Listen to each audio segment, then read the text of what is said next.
Hello,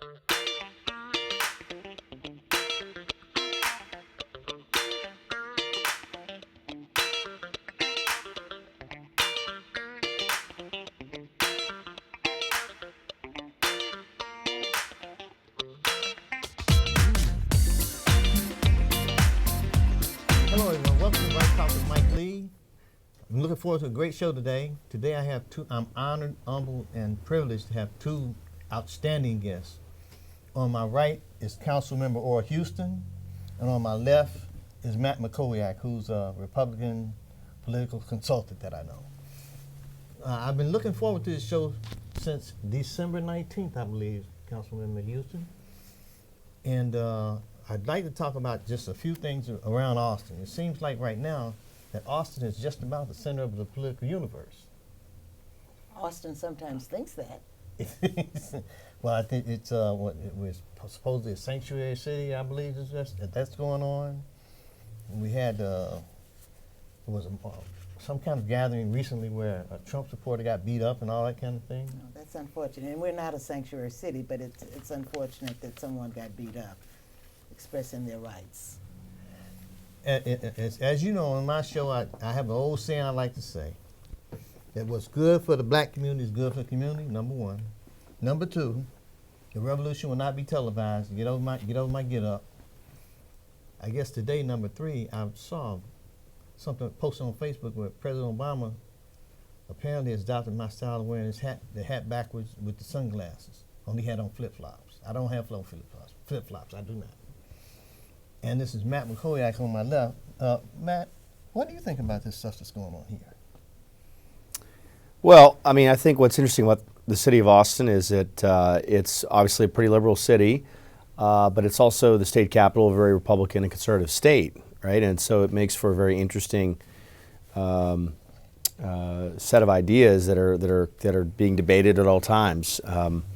You have had the county move, I think, in a little bit of a left direction, as most countywide offices, in fact, all countywide offices, are filled by Democrats. There has been some controversy of late as our Travis County Sheriff, Sally Hernandez, has effectively made the county a sanctuary city or a sanctuary county by choosing to ignore ICE detainers issued by federal judges, except in cases of murder, sexual assault, and human smuggling. In every other case, she's decided that she's going to ignore federal ICE detainers, which in my view is reckless and needlessly endangers public safety. But look, I love Austin. I've lived in Austin since 1984. I had 9 years where I lived in Washington, D.C., and I served in the government. But I grew up here. I went to Westwood High School. I went to University of Texas.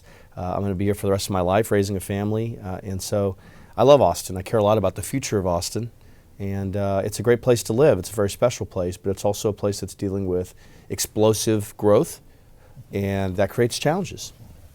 Ms. Houston, you're on the City of Austin City Council, is that correct? I am. And how long have you been there?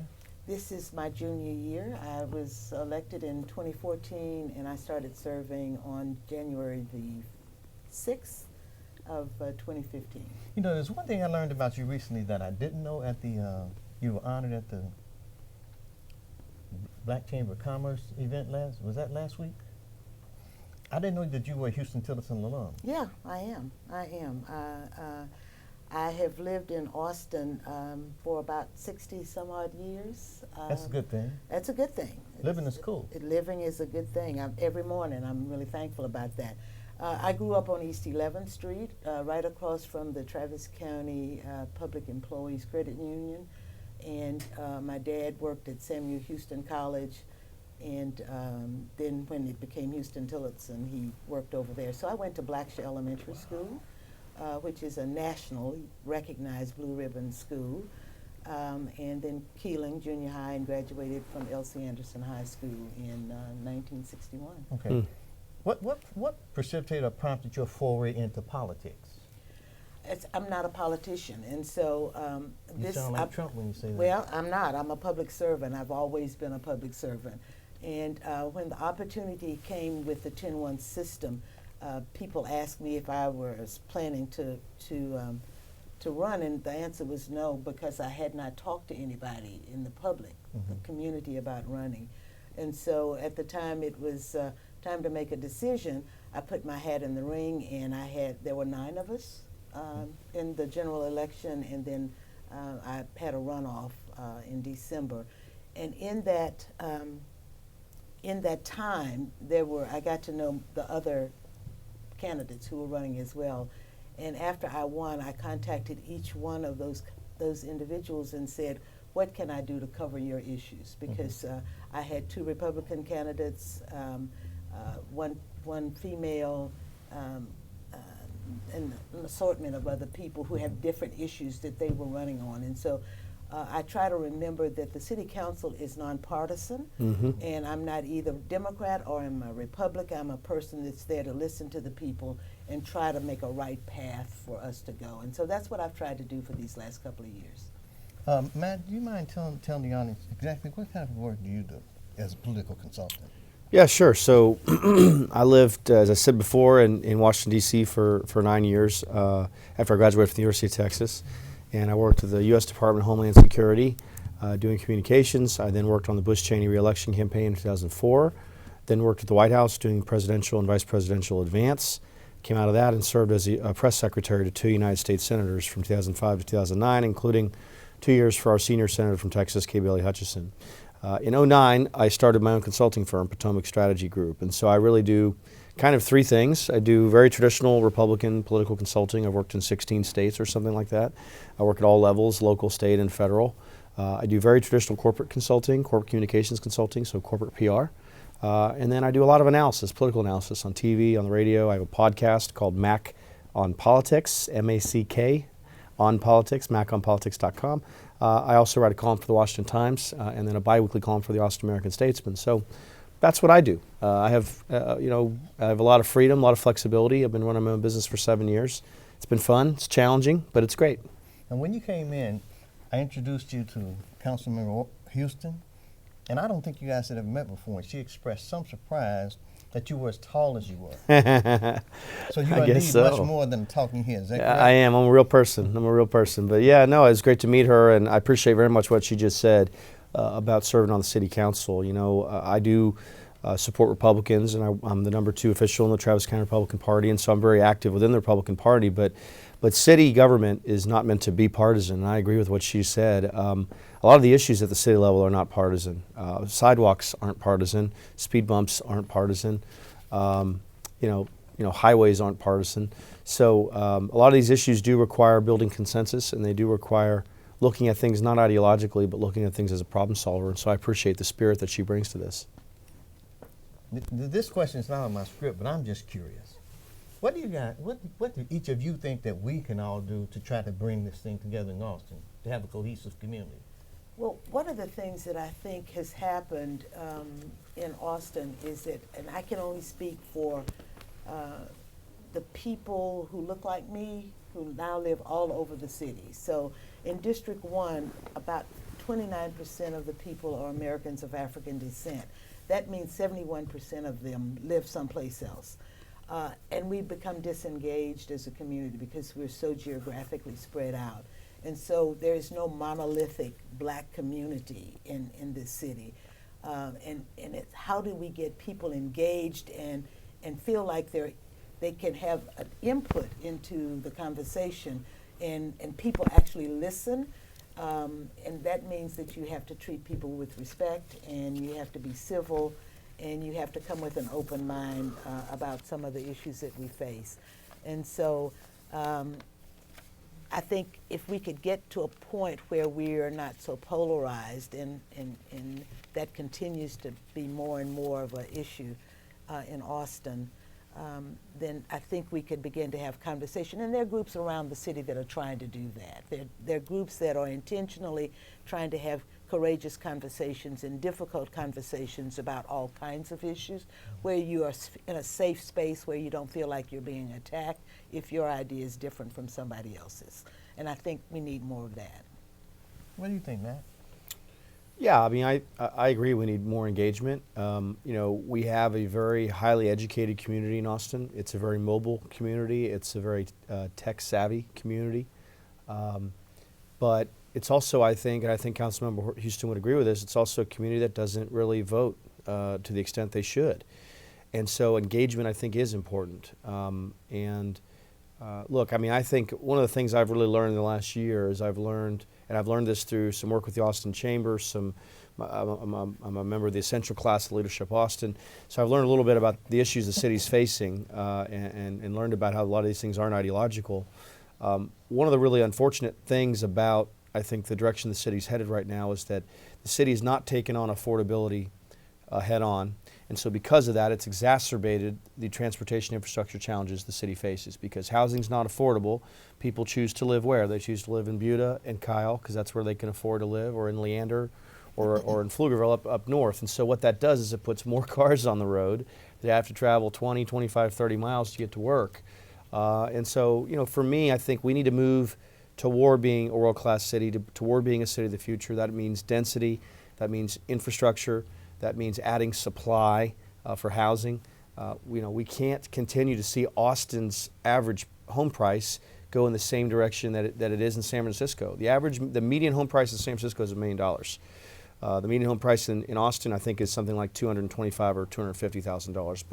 But 10 years ago, San Francisco was basically where Austin is. So we're basically 10 years behind San Francisco, but we're heading in that direction. So I really do think the next 5 years are going to be crucial for the city of Austin. We've got to address some of these challenges head on. We've got to do it with consensus, not necessarily through an ideological lens, but through a problem-solving, consensus-building lens, because the growth we're seeing here is creating tremendous challenges, and it's going to take leadership to make sure we get on the right path.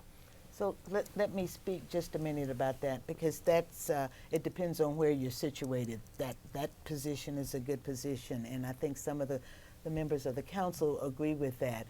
The position I take is that there has not been a city that anyone has referenced, San Francisco, Portland, Seattle, Boulder, Colorado, where this great density and housing stock and supply would make it come down, where that's happened. And so it seems as though we're following the same patterns of those other cities, so we will expect the same results, which is it's going to continue to be unaffordable. What has happened, I think, is that one of the big players in this housing stock, housing supply equation has never been talked about, and that's the University of Texas. So they bring in students and instructors every year. It's kind of a turnover kind of thing. And those students are in competition for the same housing that just regular Joe Blow and Jane Doe are trying to get. And yet the University of Texas has not built any new housing since about 2009. And we never include them in those conversations about housing supply and how that would help. Now they are going to build about 700 units off of in East Campus off of Leona and Martin Luther King, but that's after 2009, so we're behind the curve already. But in all those other places, there has been no data that I've seen where once we build all this density that the housing prices will come down. So there is some disconnect in how that actually happens on the ground. What I have seen is that I have a house on 13th Street in Chacon. It's about 900 square feet, built in 1930, and it's $450,000. $450,000 for a 900 square foot house that's built in 1930. And so it's land speculation. It's people who have come in who are able to afford those kind of prices, and they can buy it up as quickly as they can. And when this whole new smart city of Austin came into being, they didn't think far enough ahead in the future to say, what are the unintended consequences? And so now we're behind the 8 ball, trying to figure out what are the right processes and policies to put in place to make sure that there is equitable distribution of housing that low-wage, moderate-wage income people can afford, and not just the rich. Yeah, no question. I mean, I think we have to have more affordable housing. I mean, how you get there, I think, is you work with home builders to make sure that affordable housing is part of any major development. But honestly, I really think it's a supply and demand problem in Austin. The reason that you have to have density is that without density, you have the population continue to go outward, right, which continues to put more pressure on transportation infrastructure. Look, even what they're doing on MOPAC is nowhere near sufficient. That's not going to really make life that much better. And you look at I-35, I support lowering I-35 in the future. When we get to that point, can you imagine how bad traffic's going to be when they take 2 or 3 years to shut down I-35 to one lane in each direction? They divert all that traffic to 183. So I would agree with you, though, that it's pretty clear that people are being driven from their homes because of property tax increases. The question is, do you think that people who live in those areas, do they want to benefit? They want to benefit from that wealth that's being created. But look, again, we have to look at the median home price. We have to make sure that enough supply is being put into the market. And honestly, we want Austin to be the kind of city where someone can come here and make $80,000 a year or $60,000 a year and afford a home where they can be 10, 15, 20 minutes from their job. That is the American dream. That's what we all want. Well, actually, in Austin, it doesn't appear that is the American dream, because now, instead of housing and being able to afford the kind of houses, and I'm talking about people that used to live in eastern part of Travis County at making $40,000 or $50,000. Now we're talking about 80. Those people don't make that, and so I think that it's going to be an interesting kind of conundrum that we find ourselves in, because there are people who want to stay where they've always stayed, and it's not just, again, I'm going to say it again, it's not just the property taxes. Property taxes are some of that, but it's the land speculation. And so developers have the ability to come in and buy up property and then tear down houses that were once affordable, and I call those 40,000, 50 starter homes, and so that people then can build up and mortgage that house and get their next house for the family. And so I think that we probably don't have agreement on how that will work out in Austin, because again, the places that I know, it doesn't work and the prices still go up. The other part of that is that as we talk about density, and I was on Imagine Austin when we first, the Citizens Advisory Committee, and the interesting thing is, and I understood that about the density and needing to have economic centers, but our economic center is downtown. We've not moved any economic centers so that people could live in different places and not have to come downtown. About 30% of the people have to come downtown to get a job, instead of having those economic centers or job centers someplace else. The other thing is that the city keeps annexing more and more property, which again is contradictory to me, because as we annex more property to get more property taxes, we're increasing the sprawl. And so again, there's a disconnect in the annexation policy of the city, and what we say is that we need the density, because as long as we annex it, people are going to move to the edges. Because they can afford the houses there. I had a question. These challenges that both of you speak of, isn't that challenge made more difficult by the fact that we don't have a city manager right now?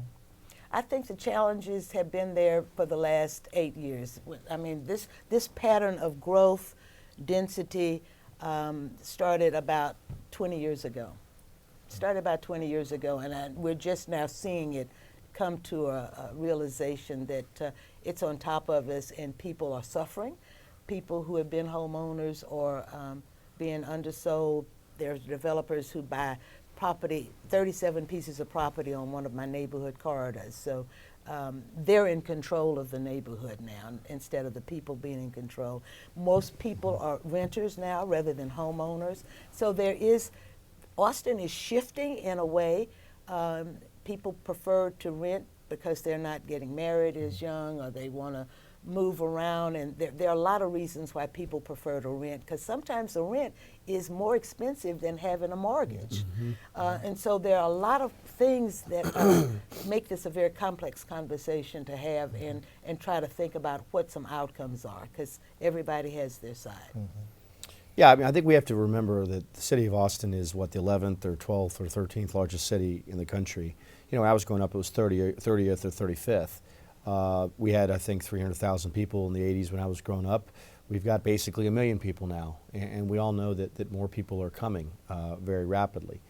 And so I think Councilmember Houston and I would both agree that City of Austin did a very poor job of long-term planning and strategic planning, in the 70s, 80s, and 90s. They thought that if they didn't build, people wouldn't come. And hope is never a strategy. And so people have come because Austin's a great city. The things that attracted my family here in 1984 are the same things that attract people today, although the city's changing somewhat, becoming much more high-tech. The UT Medical School is fantastic. It's going to be fantastic now that it's open. There's a lot of good here. There's a lot of good. An educated workforce, great weather, no state income tax, a vibrant economy. I mean, this is a great place to live. But we do face some serious challenges, and to me, affordability and transportation are the two challenges that I don't believe the city has really taken seriously in the last few years. And I'm not blaming any one individual, because these are, as she said, very complex challenges, and you have to have a consensus. I do hope Code Next moves forward this year. We've got to get some certainty into how this permitting and development policy works, because we've got to get new supply into the housing market in Austin. I think that's very important.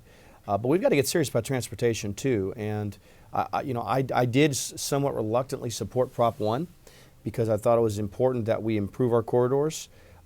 Mostly I believed that because you had to improve the corridors while 183 is being finished, so that when Y35 is shut down, they divert the traffic. A lot of people are going to be moving into the corridors. So if you think the corridors are bad now, wait till you take a third or so of our traffic on I-35 and put them on those corridors. So I'm trying to look at this with a longer term vision. We need a first-class police chief. We need a first-class city manager.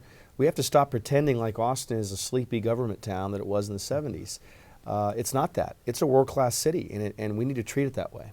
So I would like to say that I think the issues for the community that I represent and the vast diversity in that, from people who are sleeping under the 15th Street Bridge to those who live in $3.5 million houses and above, those who are very well educated and those who are barely literate, the diversity, language diversity, opportunity diversity.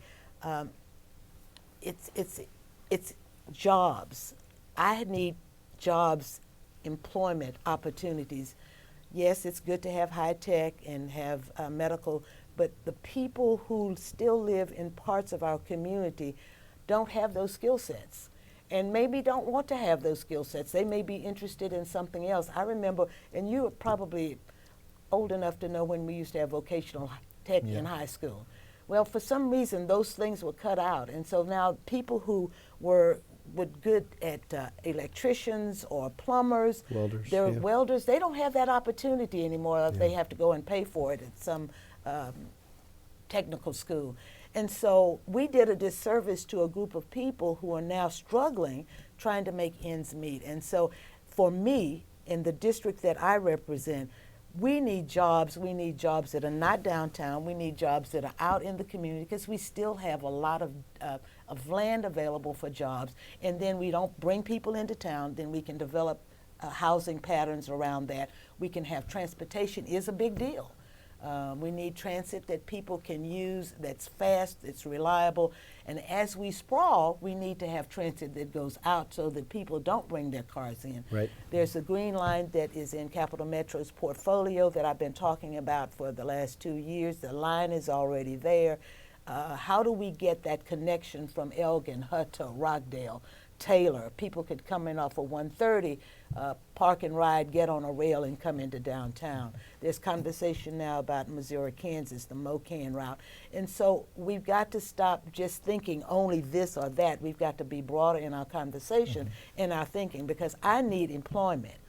I need employment where the people need it, the kinds of employment. And we were just talking about Gary Job Corps. The kinds of things that Gary Job Corps does, it's the only thing in this part of the country that does that. And it's right down in San Marcos, and we don't utilize that enough for the young people, men and women, who want to learn a skill and a trade to make themselves contributing members of society. So I think for different groups of people, the answers may be different. For mine, we need jobs, and we need them out where they can get to them. Now, both of you have mentioned transportation as being It's a big deal and important. But from what I know from both of you is that you were kind of like on opposite sides of this recent mobility bond issue. I don't know that we were on opposite sides. I voted against it. I was for it. Okay, and he's So oh we- well. so we were. But That's he what I s- thought. but he said I was reluctant. reluctant. Yeah, I was somewhat He reluctant. was Yeah. somewhat reluctant. Yeah, I mean, look, Well, why were you reluctant? well, just, you know, I generally have, look, I think there were some very legitimate questions raised about the transportation bond, and it was nowhere near perfect, and honestly, it's not the bond I would have written. I did think it was important for the future of the city of Austin that it pass. It did pass fairly convincingly. I was strongly against the urban rail bond from 2 years ago. I'm glad that got defeated badly. That was an absolute boondoggle. It was a disgrace, actually. It was going to take 2% of the cars off the road 30 years from now. It was going to transport people who live in Riverside to Austin Community College, and that's it. If you had 8 or 10 or 12 more lines, it might have eventually helped traffic. So I'm very glad the urban rail failed 2 years ago, or whatever that was, 4 years ago. Again, for me, I mean, I understand the arguments against Prop 1, and most conservatives that I know were against it, and so I was a little bit uncomfortable being for it. But I was sold on it again because of what I learned about where the city's headed. The city is planning to shut I-35 down in the next 5 years to one lane each direction. So you have to ask yourself, where is that traffic going to go? The traffic is meant to be diverted to 183. They're going to be completing 183 by then. 183 is going to be a freeway to the airport, and that's going to be a very good thing. But there are people who are not going to take 183 and go that far east. There are people that are going to go take Burnett Road and Lamar Boulevard and some of those roads downtown. And so those roads are a mess now. And so getting to a point where those roads are much more efficient, where you have adaptive signaling, where you have continuous turn lanes, where you have little offshoots where buses can pull over and pick up people without traffic getting caught behind it. These are all very good things. Look, the mayor has to deliver now. He went out and sold Prop 1. He was very invested in it, both politically and I think financially. He needs to now go out and make sure it gets done effectively. We've got to get those projects done. The community needs it. But again, I understand why people were against it. I'd love to hear Councilmember Houston explain, her views on this too. Well, Yes, it's over. It's passed. Sure. And now, so I'm moving on. But, Sure. But we have to remember that Dessau Road goes into Pflugerville, and so the people, when I-35 is backed up, and I said this to the people at TxDOT last week when we met about something else, I said that you're going to have to do something about Dessau Road. Yeah. And then Cameron Road, because that's one of the thoroughfares that has gone from 6 lanes down to 2, then down to 1 at Cameron Road to 51st Street. Whenever there's an accident on I-35, Yeah. Cameron Road, Dessau becomes the bypass road. Right. And it's so narrow now that I don't know how that's going to work. So I told them, you need to be thinking about those roads first, because that's the first level, and then you go to 183 South, and then you go to 130. I said, but you have to take care of that road, because that's the one that people use now. So there were some things, I think, that in the transportation area that people didn't have an opportunity to give any feedback. The decisions were kind of made for people. And so, as I said when I voted against it, that's not the kind of Austin I thought we were building. We were building one where people had an opportunity to say, these are the things that we're concerned about.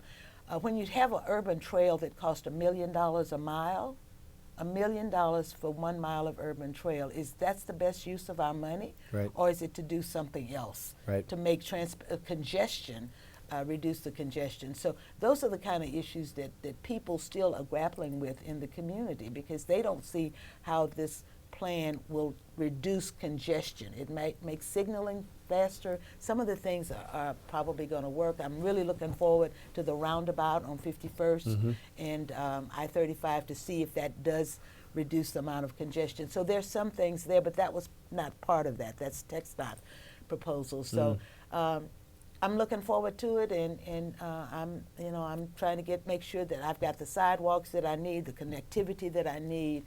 Still talking about transit in ways that people who live so far out. My district goes past Toll Road 130. Very few people are going to ride a bicycle in, so I have to have rapid transit to come in 969. One of the few east-west corridors that are are there. So I've got to work with Capital Metro and TxDOT, because that's a state road, Sure. to say, you know, we've got to have some connectivity that way, because I cannot just say add more bicycle lanes, because people are not going to ride a bicycle. They're going to get in their cars. I totally agree. I mean, let me agree with you in two areas. There was far too much beautification in the bond. You know, we're sitting here dying in terms of traffic, and they want to waste money, as you said, on trails at $1 million a mile, and far too much for beautification. So I think you and I would basically agree on that. The second thing is, I think this push towards bicycles. Look, I'm all for making sure bicycle riders are safe on the roads, because people do travel that way, people do work out that way. That's a wonderful thing. It's one of the things people love about Austin. That said, taking a road like Springdale, that you're very familiar with, down to one lane each direction is ridiculous. I happen to travel that way into town every day when I go to the office. So does my wife, who works at the Capitol. That makes no sense, because traffic, if anything, in 5 or 10 years is going to be more in Springdale. You look at all their building that they're doing on Springdale and East Austin. So I think we've got to get control here and realize, you know, eventually we will get to a point where people aren't taking their car in every day. That is a 10, 15, 20, 25 year problem we have to solve. In the near term, all this extra bike lane stuff, removing existing lanes to create bike lanes, to me, is really unwise and does nothing to improve traffic. In fact, it makes it worse. So just so you know, the agreement that we have with the Transportation Department, and I'm saying this publicly so that they remember that we have this. There you go. They're recording, yeah. You making a record? When the decision was made to do the lane diet on Manor Road, on 51st Street, because it was already from Manor Road to 183, the neighbors were not in support of that. And so I said, let's try it. Let's try it. They were going to increase the signal and the timing. They were going to adjust. They were going to make the turn lanes wider. I said, and then we'll look at it again and look behind in about 2 years, and that 2 years is about up. But I said there's so much development about to happen on Springdale. We should be looking at traffic in a cumulative way instead of project by project. Yep. The city still looks at project by project as far as the traffic impact rather than cumulative. Yeah. So we've got by the Regions 13 Service Center, we've got like almost 300 multifamily units going up. On the corner of 51st and Manor, we've got about 400 units right there on Springdale. On 51st Street, we've got several units. Yep. That's going to be a mess. Ugh. And people are already concerned, and so they've made some adjustments there, but that's going to be one that we're going to have to look at, restriping that so that we have multiple lanes and not the one lane. So Absolutely agree. we're aware of that. That's going to be a big issue. Thank you. Good. One of the things as a relatively newcomer to Austin that I find challenging is there's a lot going on all the time, but you don't really find out about it too many times until it's too late. Oh. And I was thinking to myself, I said, that'll be like, you have all these websites and email address and this and that. There ought to be some place where you can just go to a calendar. I'm an old-fashioned kind of guy. I like to look at a calendar. I know what's going on. There ought to be one place to go to find out what the heck is going on. Well, I think the closest you come to that is the Chronicle. They try to do a pretty good job of doing a variety of events from all kind of demographics. You just have to go and kind of go through there. I don't know how you would logistically do that. There's so much stuff going on in Austin. I don't think that I know half the things that are going on in Austin. So I don't know how we would capture that and be able to put it in a format that most people could utilize. Many people in my area, they don't want to use a computer. They just, they got phones. They got phones, but they'd rather pick up a newspaper and look at it still. So they use the Chronicle for that. So I don't know how to help you get it on a calendar. I wish I did, but I don't. Now, I can't pass this one up. I'd really like to get your reactions or perspectives on the recent presidential election, if you have one. Well, President Trump is the new president of the United States, and as I have said to people over and over, I can understand some of the concerns and anxieties and fears that people express, but I remind them that I have lived through Jim Crow in this United States, and I survived Jim Crow, and I'll survive this. So I get up every morning. I know what my mission is for the people that I represent. Try to do that in a respectful way. Try to listen. Try to engage in conversation. Try to make some positive impact on their lives by giving them the information that they need so that they can then advocate for themselves. Too often, people advocate for others rather than giving them the information that they need. And so I know what I'm supposed to do. Sometimes I'll make a positive thing, and sometimes I'll get dinged and say pants on fire in the paper. But that's part of the job. And so my commitment is clear. I've got 76,000 people out there that have very different views on. Some of them have never voted. Some are very are Republicans, some are Democrats, Libertarians, Green Party, don't know what they are, but don't participate in the process. And so my job is to try to get them engaged in the process at the local level, and hopefully that encourages them to get involved at the state level and then at the federal level. Matt, how did you react to that election? Yeah, I mean, I was in the awkward position of being fairly critical of my own party's nominee, and that's something that's never happened really for me. I've been a pretty strong and solid Republican. That said, I would say I probably strongly agree with, 80 or 85% of what Trump is proposing to do. I think if you look at the election, he was successful because the country wanted change, and he was a change candidate in a change year. Hillary wasn't offering change. She was really offering, more of the same after 8 years of President Obama. Trump found a way to create an electoral path through the Midwest that I think Hillary and the Democrats didn't take seriously until it was too late. And I think part of what Trump's campaign did so well is that they understood not just the anger that's out in the country, but the pain that's out in the country. We've had 30 years where the median family income has stayed flat. We've had income inequality get worse under President Obama, not better.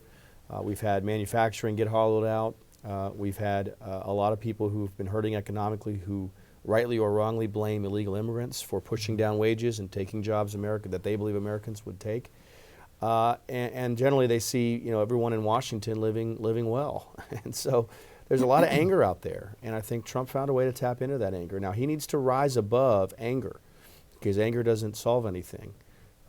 He has to be, really the leader the country needs at this very difficult moment in our history. He's facing 6 or 8 urgent challenges across the country: the economy, Obamacare, Syria, Iran, ISIS, North Korea. I mean, you go down the list. These are some very serious challenges he's facing. And I think the thing that I really want to see happen is I want to see the country come together. I know that Democrats oppose a lot of what he's put out there. I know there's a lot of anger and there's protests and there's anxiety.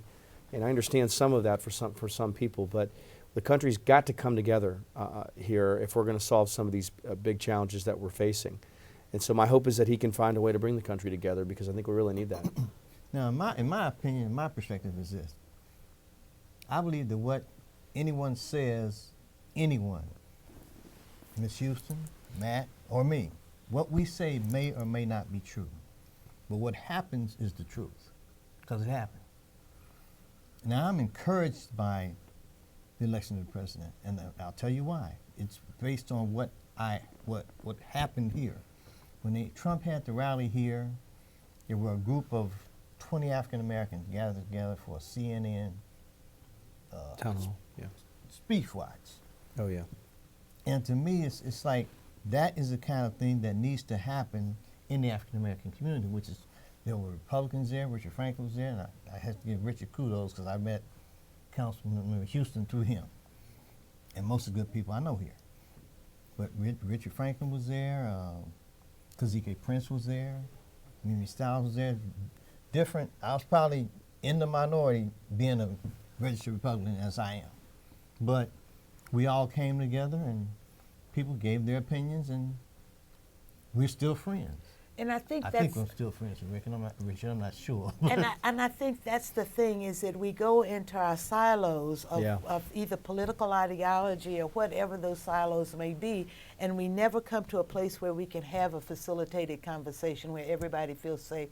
And we're not yelling at each other, and we're not pointing fingers and we're not demonizing people. And so if we could find a space like that, so that if the two primary parties could come together and have just a conversation about one issue and see where there's some commonality rather than where we all are different. Because there are things that I think you're right in that there is a lot of pain and anguish in the community that the one party did not pay attention to. And so unfortunately, sometimes when we get in those silos, we see our vision as the vision that everybody sees and not open to hearing the problems that people are articulating in various ways and not being able to address that, not being nimble enough to address them quickly. So, you know, I put one foot in front of the other every morning when I get up, and that's what I'm going to continue to do and try to do the best that I can for the people that I serve. Right. You say this is your junior year on council? It's starting my junior year. Starting your junior year? That's 3? That's 3. You gonna make it to graduation? I'm going to make it to graduation. I know. I'm going to make it to graduation. Nobody's ever asked that before. I had a couple other questions. At the City of Austin, they recently hired an equity officer. What is that officer supposed to do? Well, we have had conversations about historically. You're familiar with the 1928 Comprehensive Plan that Yes. kind of set up some land patterns and some disparities in the communities, and so based upon that, they're look at our educational patterns. The Title I schools are in a certain part of town. Everybody else has a quality education over here. So the equity office is to ensure that as we look at budgets, as we look at programs, as we look at services and opportunities for things, that there is equitable distribution of the funds or the services so that all people have an opportunity. And the young man just started maybe last year Brian Oates. sometime, Brian Oates. I think it was last year. And so he's just getting started. He's to help us kind of align what we do as far as our priorities on the council and for the city, and ensure that some of the opportunities that some people have had, I call them legacy opportunities, that other people as they move into the community are not having those same kind of opportunities. He's got a hard road. I think it's hard to talk about the inequities that face the city in a various ways based upon ethnic, religion, wealth or non-wealth, educational. There are a lot of ways that you can cut it, but I think he's going to be trying, and I hope people will try to help work with him as he tries to tackle something that's been brewing for a long time. The city of Seattle has had an equity office for about 9 years now, and they look at the budget through an equity lens. How do you think those of us who sit on the African American Resource Advisory Commission can help him and help you? Well, I think you need to know him. You need to get to know him and have meetings, kind of follow up with him periodically to see what's going on. How can you be of support to him with the African American Quality of Life Initiative? So that's a way. He's going to be a lonely person there for a while because this is a new thing. We're in the midst of some transition as far as the city manager, the chief of police. Shannon Jones, who is the director of public health with the city, has announced he's retiring after 18 years. So there's a lot of transition in the leadership of the city staff, and so he's going to need a lot of support and a lot of help in trying to do what he's been tasked to do. And the way the Quality of Life Commission can help me is to come visit me sometimes down at City Hall. Well, I do from time to time. From time to time, but it's not often enough. Sometimes I get very lonesome there by myself. So that would be one way. And I do when I go out and visit congregations and social groups and neighborhood associations, I say the same to them. Don't just call and email. Come down there and talk, because that's participatory. if you're in your house sending me emails, and you're not doing a whole lot, but if you come down and do 3-minute citizens communication, people pay attention because you're not the same people that they always hear. Okay. So I encourage people to come down and say, this is what's happening to me when the property taxes go up. That puts a face to the issue. Okay. So come see me sometime. I will. Okay. I'll come more often. Man, what do you think we at the who work with the Travis County Republican Party can do to make Austin better? Well, that's a big question. You know, as we talked about before, a lot of these city offices are nonpartisan, but certainly we can try to help get conservatives elected. If you remember, 2 years ago, we supported and helped elect 3 conservative members of the council, not just Ellen Troxclair, who's really done a fantastic job as a member of the city council, but also Sherry Gallo and Don Zimmerman. And then those two members were defeated for re-election in the Trump, sort of the Trump tidal wave here in Travis County. Look, I think I really would echo something Councilmember Houston said, and that is people have to participate. And you know, I bet you if you asked 100 citizens walking around out here tonight or downtown on a regular day when city council meetings are, they wouldn't be able to guess, and it's a 1 in 5 guess. Or where City Hall is. Or where City Hall is, right? Or what the name of the mayor is. I bet you 20% or less know the name of the mayor. So I think a lot of people love living in Austin, but they don't take being Austinites seriously. And I don't know whether that's unique to Austin. I think people are busy. I think they are focused on whatever they want to focus on. But look, these issues affect them. They affect them in a significant way. And I'll bet you most people have things that frustrate them about the city, right? No matter what they are.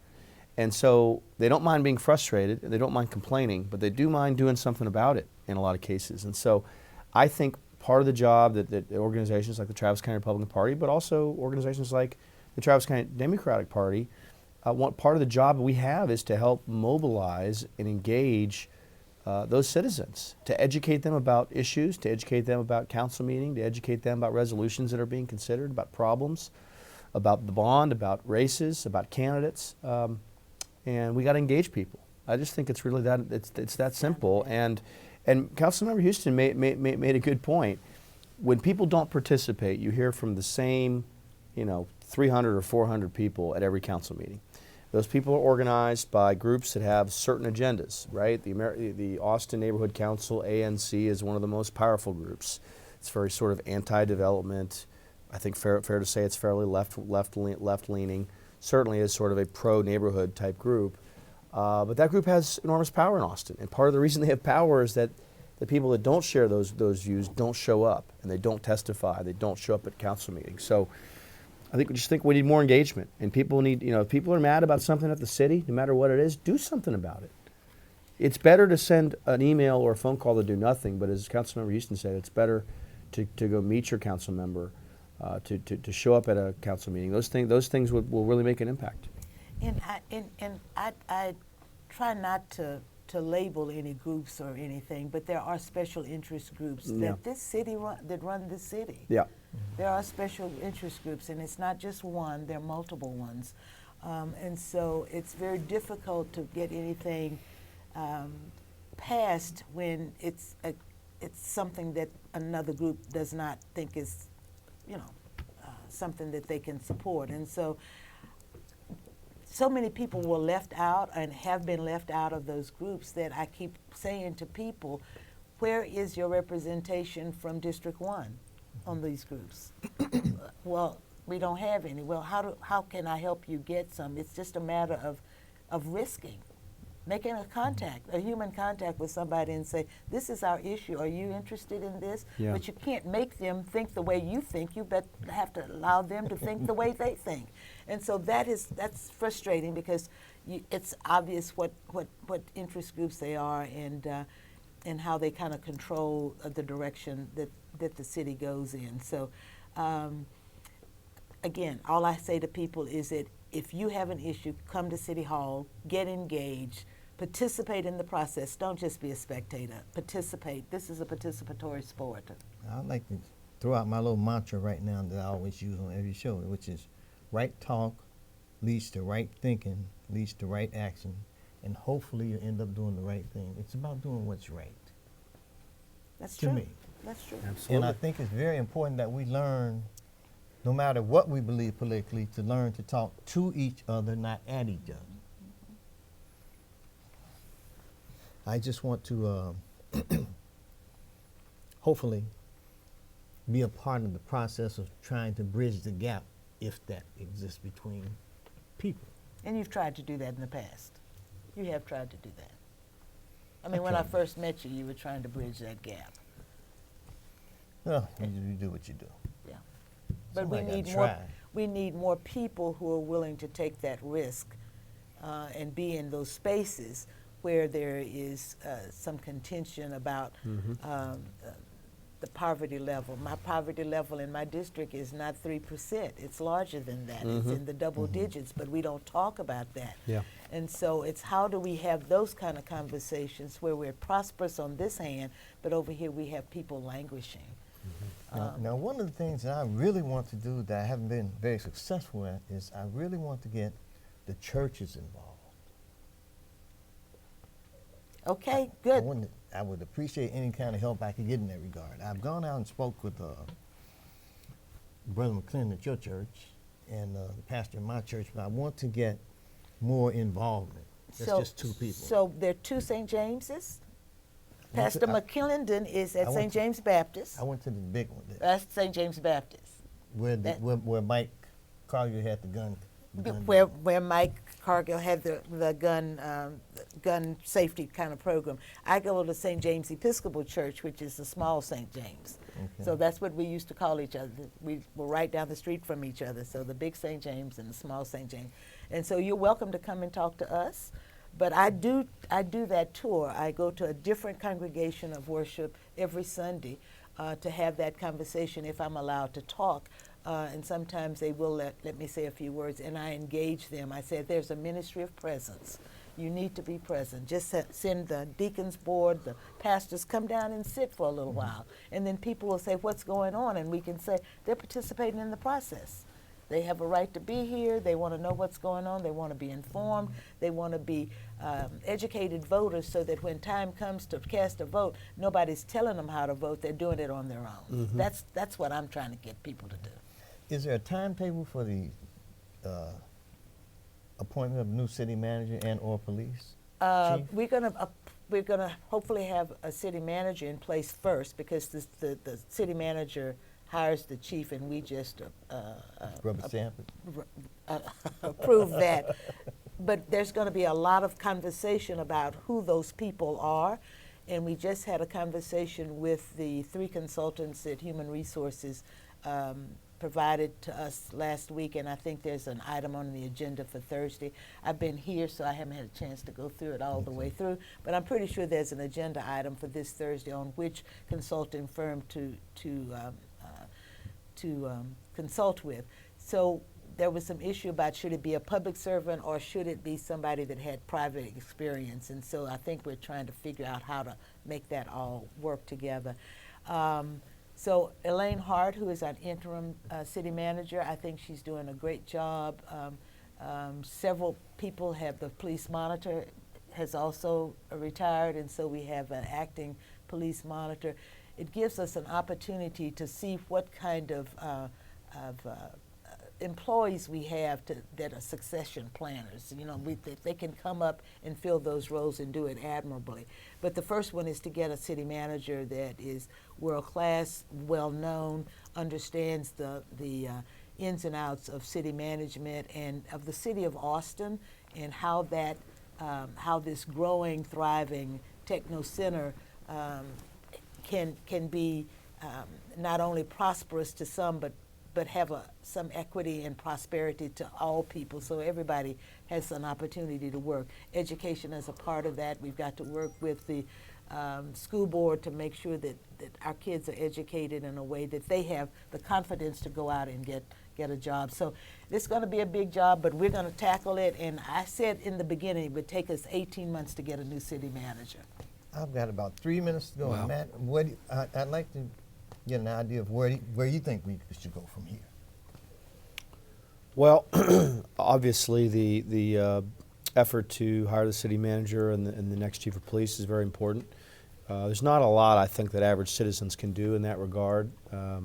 Those are sort of leadership decisions the city has to make. I'm sure there will be an opportunity for public comment. Lots of it. Okay, maybe I'm wrong about that, but generally we have to see who the candidates are and what the process is, the timeline.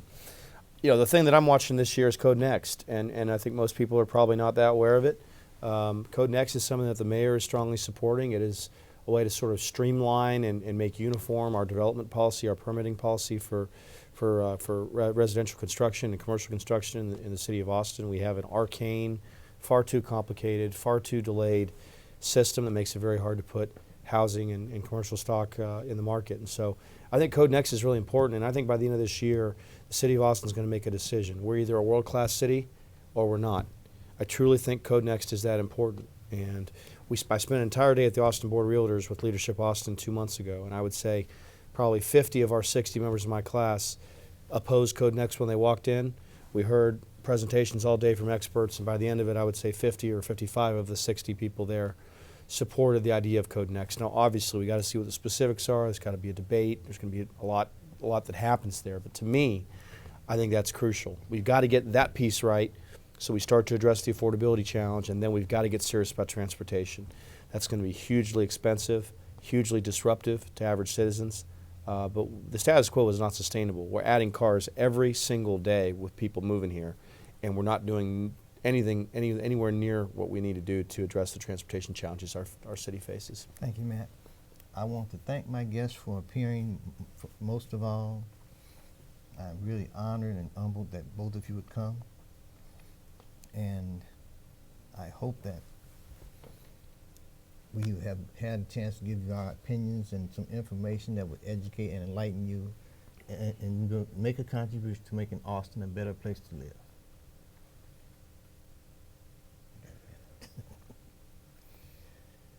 I wish that those of you who do watch the show would follow up with some of the and investigate some of the websites or information that was given to you, and think about it and come to some kind of decision or conclusion about how to get it right. Thank you very much.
You know, working a program called Squash the Beef and dealing with conflict resolution, and it's time that we unite.